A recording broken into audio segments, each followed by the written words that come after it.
Hello പ്രസി. ആ ഞാനേ ഇന്നൊരു വീഡിയോ കണ്ടു കേട്ടോ യൂട്യൂബിൽ.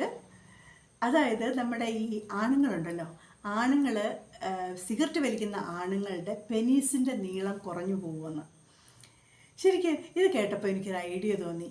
ഇതിപ്പോൾ നമ്മൾ തിയേറ്റർ സിനിമ കണ്ടാലും ടി വിയിൽ കണ്ടാലും ഒക്കെ തുടക്കത്തിലൊരു പരസ്യം ഉണ്ടല്ലോ, cigarette smoking is injurious to health എന്നും സ്മോക്കിംഗ് ലീഡ്സ് ടു ക്യാൻസർ എന്നും അതുപോലെ തന്നെ നിങ്ങളുടെ ശ്വാസകോശം സ്പോഞ്ച് പോലെയാണെന്നൊക്കെ പറഞ്ഞിട്ട്. എന്നിട്ട് നമ്മുടെ ആണുങ്ങളൊക്കെ സിഗരറ്റ് വലി നിർത്തിയോ? ഇല്ലല്ലോ. അപ്പോഴാണ് എനിക്ക് ഈ ഐഡിയ വന്നത്. അതായത് നമ്മുടെ ഈ പരസ്യം ഒന്ന് മാറ്റി പിടിച്ചാൽ തീർച്ചയായിട്ടും നമ്മുടെ കേരളത്തിൽ മാത്രമല്ല, ഇന്ത്യയിലെയും ലോകത്തിലെ തന്നെ ആണുങ്ങൾ ഈ സിഗരറ്റ് വലി എപ്പോൾ നിർത്തിയെന്ന് നോക്കിയാൽ മതി.